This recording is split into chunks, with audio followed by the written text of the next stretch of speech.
Hi friends, welcome back Sunil Priya vlog. ಇದು ಗುರುವಾರದ vlog. ಬೆಳಗ್ಗೆ ಎದ್ದಿದ ತಕ್ಷಣ ಫುಲ್ ಎಲ್ಲ ಕತ್ಲೆ ಕಾಣಿಸ್ತಾ ಇತ್ತು. ಯಾಕೆಂದರೆ ರಾತ್ರಿ ತುಂಬಾ ಮಳೆ ಬತ್ತಿತ್ತಲ್ಲ, ಹಾಗಾಗಿ ಕರೆಂಟ್ ಬೇರೆ ಇರಲಿಲ್ಲ.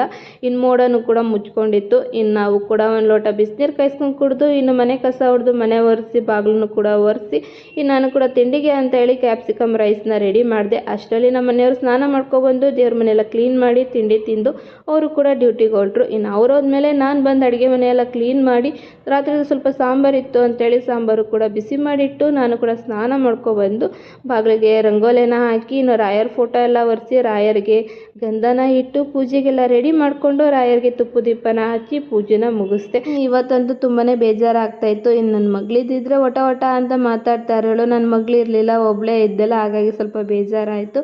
ಇನ್ನು ನಾನು ಕೂಡ ತಿಂಡಿ ತಿಂದು ನಾನು ಕೂಡ ಕೆಲ್ಸಕ್ಕೆ ಹೊರಟೆ. ಇನ್ನು ಸಂಜೆ ಬಂದು ಫ್ರೆಶ್ ಅಪ್ ಆಗಿ ಸ್ವಲ್ಪ ಪಾತ್ರೆ ಇತ್ತು ಅಂತ ಹೇಳಿ ಪಾತ್ರೆ ಎಲ್ಲ ತೊಳೆದು, ಇನ್ನು ನೆನ್ನೆನೇ ಬಟ್ಟೆ ಒಗಿಬೇಕಾಗಿತ್ತು, ಆದರೆ ಬಟ್ಟೆ ತೊಳೆಯೋಕ್ಕಾಗಿರಲಿಲ್ಲ. ಹಾಗಾಗಿ ಇವತ್ತು ಬಟ್ಟೆನ ತೊಳೆದು ಬಟ್ಟೆನ ಒಣಗಾಕ್ತಾ ಇದ್ದೆ. ಅಷ್ಟರಲ್ಲಿ ನಮ್ಮ ಮನೆಯವರು ಕೂಡ ಬಂದು ಅವರು ಕೂಡ ಫ್ರೆಶ್ ಅಪ್ ಆಗಿ ಪೂಜೆನ ಮುಗಿಸಿ ಮಜ್ಜಿಗೆನ ರೆಡಿ ಮಾಡಿಕೊಟ್ರು. ಇನ್ನು ಸ್ವಲ್ಪ ಮಜ್ಜಿಗೆ ಕುಡಿದು, ಇನ್ನು ನಮ್ಮ ಮನೆಯವರಂತೂ ತಪ್ಪಲೆನ ಹಿಡ್ಕೊಂಡು ಕುತ್ಕೊಬಿಟ್ಟಿದ್ರು. ಇನ್ನು ಮಜ್ಜಿಗೆ ಕುಡ್ದಾದ್ಮೇಲೆ ಬೆಳಗ್ಗೆ ಕ್ಯಾಪ್ಸಿಕಮ್ ಗ್ರೇವಿ ಮಾಡಿದ್ನಲ್ಲ, ಅದನ್ನು ತೊಗೊಂಡು ಊರಿಗೆ ಹೋಗೋಣ ಪಾಪು ನೋಡೋಕ್ಕೆ ಅಂತ ಹೇಳಿ ಹೊರಟ್ವಿ. ಇನ್ನು ಪಾಪು ಫೋನ್ ಮಾಡಿ ನಮ್ಮ ಮನೆಯವ್ರಿಗೆ ಹೇಳಿದ್ಲಂತೆ, ಅಪ್ಪ ಬರ್ತಾ ಸೈಕಲ್ ತೊಗೊಬನ್ನಿ ಅಂತ ಹೇಳಿ.